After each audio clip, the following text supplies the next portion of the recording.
dalam musibah itu ya, dalam surat Al-Baqarah itu wa basyirus sabirin alladzina idza asabatum musibah qalu inna lillahi wa inna ilaihi raji'un ulaika lahum salawatun min rabbihim wa ulaika salawatun min rabbihim wa rahmah wa ulaika humul muhtadun. Jadi orang itu kalau terkena musibah dan kemudian dia itu menyadari inna lillahi wa inna ilaihi raji'un, maka dia itu di akhir ayat dikatakan ulaika humul muhtadun, dia bisa dapat petunjuk. Makanya terkadang kita itu berterima kasih kepada kesulitan yang telah menjadikan kita dapat petunjuk. Kita berterima kasih kepada halangan-halangan yang kita jumpai, yang dengan halangan itu ternyata kita itu kemudian menjadi belajar. Karena banyak yang diberikan kemudahan, justru orang itu terperosok dalam kemudahannya itu. Seperti kemarin saya pernah menyebutkan ya, barangkali banyak loh orang-orang yang menyesal setelah mendapat apa yang dia duga dengan kenikmatan yang luar biasa, yakni dunia uang, fasilitas yang luar biasa. Karena orang-orang yang terlibat narkoba, terlibat kejahatan-kejahatan kelas tinggi, ada yang memang betul-betul jahat, tapi ada juga yang terbawa karena kondisi hidup yang sedemikian luar biasa.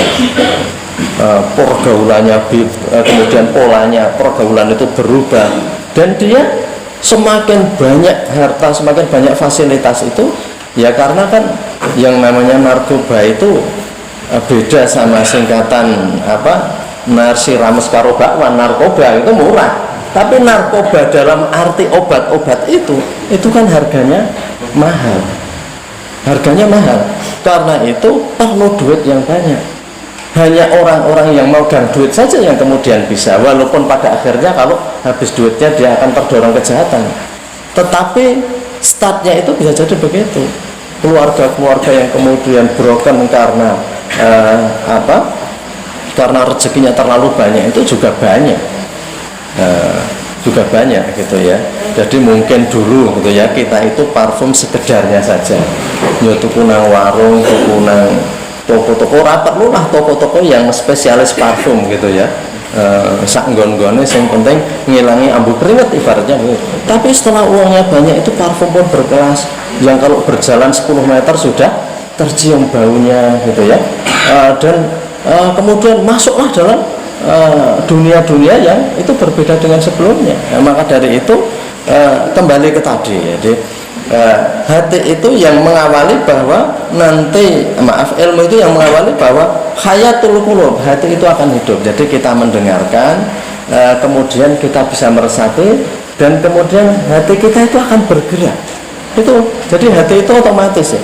Memang kalau kita dapat nurullah ya, cahaya Allah itu, maka hidup dan hati kita itu akan bergerak. Tapi untuk mendapat cahaya itu kan kita tidak tanpa sengaja ya, tapi harus kita cari, dan bahwa pelajaran-pelajaran itu harus kita dengarkan. Jadi itu sebagai catatan lanjutan dari kemarin, bahwa hati itu bahwa sesungguhnya ilmu adalah kehidupan hati dari yang buta, dari kebutaan, dan merupakan cahaya penglihatan dari kegelapan, wa quwwatul abdan, dan kekuatan badan minadzufi. Kemarin kita sampaikan, kalau kita tahu akan suatu ilmu, suatu pengetahuan dari awak yang lemes itu, kemudian kita itu menjadi bergegas, kita itu menjadi sehat lagi.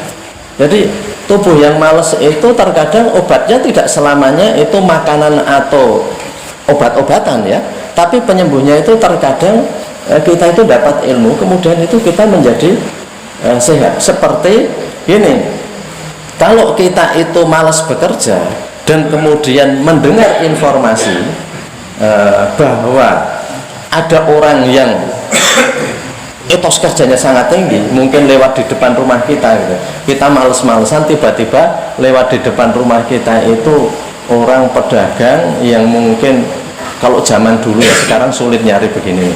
Jadi zaman dulu itu orang lokor pakai sepeda jual kewali, jual cowek dan sebagainya, mereka dituntun itu pagi hari.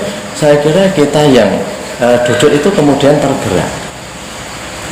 kita tahu yang pada ini jual sayur jam 7 sudah sampai sini, jam 6 sampai di sini, dan berangkat dari rumahnya jam 2. Kita itu kemudian kalau hanya bangun umpamanya pas azan subuh, kayaknya itu sudah enteng sekali dibandingkan mereka yang bangunnya itu jam 2. Itu karena tahu. Jadi maka kalau tahu itu hati kita itu akan menjadi hidup,